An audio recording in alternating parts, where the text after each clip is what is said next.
Hi, my name is Sue Follansbee. I've been involved in workplace education for over 25 years. I've been really fortunate, and I'm really pleased to be here today to share my experience with you. When we talk about workplace education, we're talking about literacy and essential skills. What do we mean? We're looking at areas such as numeracy, document use, reading, writing, oral communications, computers. And let me just give you a couple of examples of what I mean. Today, employees are often required to complete applications and other activities online. They may not have had the opportunity to get the computer skills to do so. Another example is around math, where people have to be able to understand their pay stubs, and they may not always be able to do so. And a third example is really important around health and safety in the workplace and understanding and being able to act on this information. These days, because change is happening so fast, we all have to upgrade our literacy and essential skills to keep up. And the workplace is a great place to do it. As an employer, you might be asking yourself right now, why should I care about literacy and essential skills? Isn't this something that should have been taken care of in school? Well, let me give you a number of reasons why you should care from my own experience.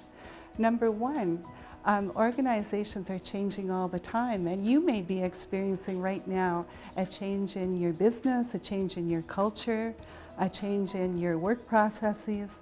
These are all reasons why you need to care about literacy and essential skills. Another reason you should care is that perhaps your competitor down the street has offered a workplace education program and experienced very successful results. Now that you want to get started, you're probably wondering what to do. I'd like to outline a planning process that works. The key to a successful workplace education initiative is careful and thoughtful planning. The first thing I would advise you to do is to build stakeholder support within your own organization. This means garnering support from all levels of the workforce for the idea of the workplace education program and how you might move forward. Once you have decided to move forward, the first thing to do is to put together a planning committee from all levels of your organization, and particularly the areas that you want to focus on. It's really important to have worker involvement in this process and have the union as an equal partner if you're a unionized workplace. The purpose of the planning committee is to guide all aspects of the planning process. This includes designing the organizational needs assessment, setting priorities for programs, and planning and carrying out the program evaluation. A key planning tool for setting up a workplace education initiative is the organizational needs assessment.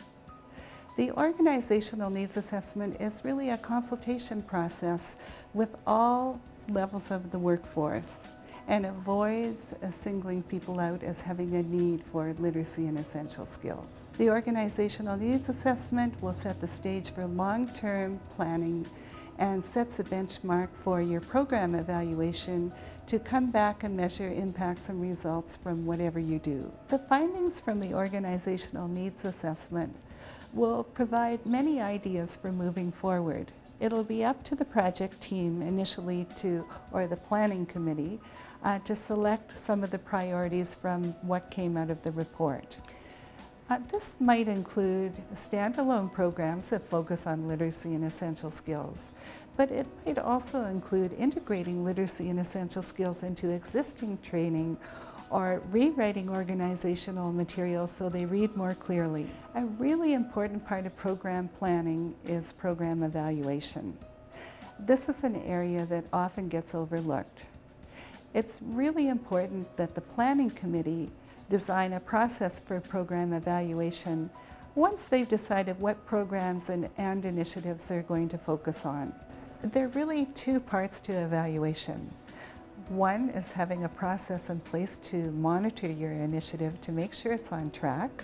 And the second part is to measure the success and impacts of your initiative at the end and on an ongoing basis. I want to conclude with the tremendous impacts that I've seen over the years from workplace education initiatives. what they found was that program participants start by improving their confidence, but this leads to all sorts of other impacts, including more applications for promotions, more participation at the workplace with ideas about how things could be made more efficient, better morale, and all this, they report, leads to better productivity.